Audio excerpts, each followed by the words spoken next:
construction contracts, an agreement between two parties.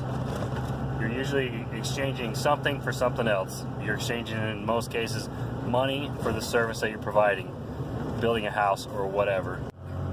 The most basic contract can be as little as a verbal agreement. Verbal agreements are, in fact, legally binding, despite what you may or may not know about it. The problem is, in the event of an incident, it's almost impossible to prove that you ever had a conversation with somebody agreeing to do whatever it is you agreed upon. So, you just need to get everything in writing. That's a very good rule to stick to. Get it all in writing, no matter what. Within my first 6 months of business, my first hard lesson on writing contracts had already come. And what that was is it cost me about $3,000. And it was not $3,000 that I had. It really hurt me. It took me probably 4 or 5 months to regain what I lost of that $3,000, when it could have easily been avoided if I just wrote a contract. If I write a contract, both parties know what to expect and it's legally binding. I should have done that. So don't learn the hard way. Just get everything in writing. You already have a conversation with these people about what you're going to build for them, what you're going to install, whatever the case may be, and how much it's going to cost. Just get it in writing. You sign the document, they sign the document and date it, and that's it. It might sound a little harsh, but you need to write your contracts as if the worst case scenario is going to happen. That's what they're for. If everything goes smooth, you don't even need a contract. Contracts are for the worst case scenario. They're for if people refuse to pay you. They're for if you damage property and you don't want to own up to it. Things like that. They're for lawsuits. Several key things to include in the contract. Who's buying all the material?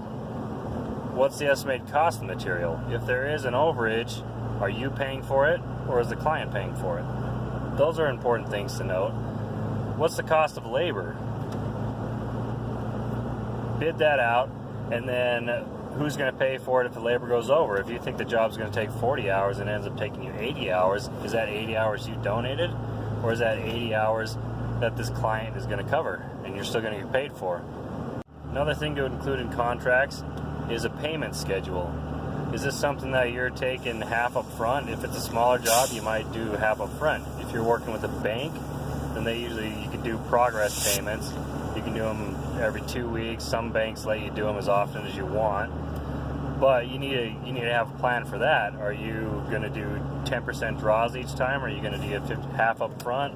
Are you going to wait till the whole thing's done and you foot the bill and then you get compensated at the very end?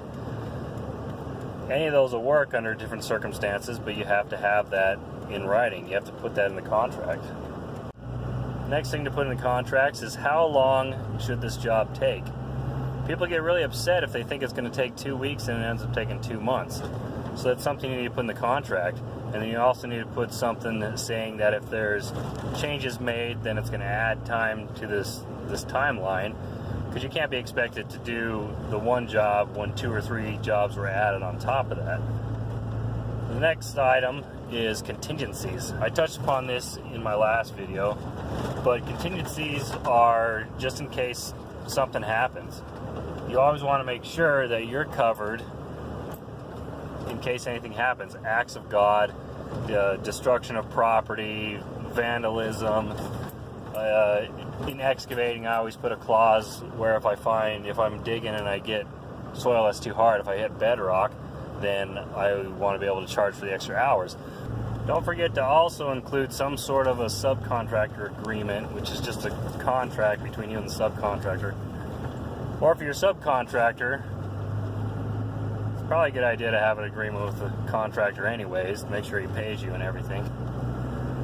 And then the last piece of advice, if you're in a position to do so, I would highly recommend going and talking to an attorney and paying him a few $100s to write up a contract that you can use if you're doing full houses or something that's generally the same. Have him type you up something that you can use on a consistent basis, just a one-time fee, and then you just have to change a few little details in it every single time. That'll be worth your money, having someone who knows what they're doing writing that thing up. You can find templates to contracts online, to construction contracts.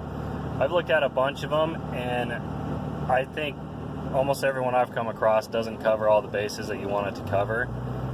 But that's worth looking into. That's something that you wouldn't have to pay for, but you do need to make sure that it's saying all the stuff that you need it to say.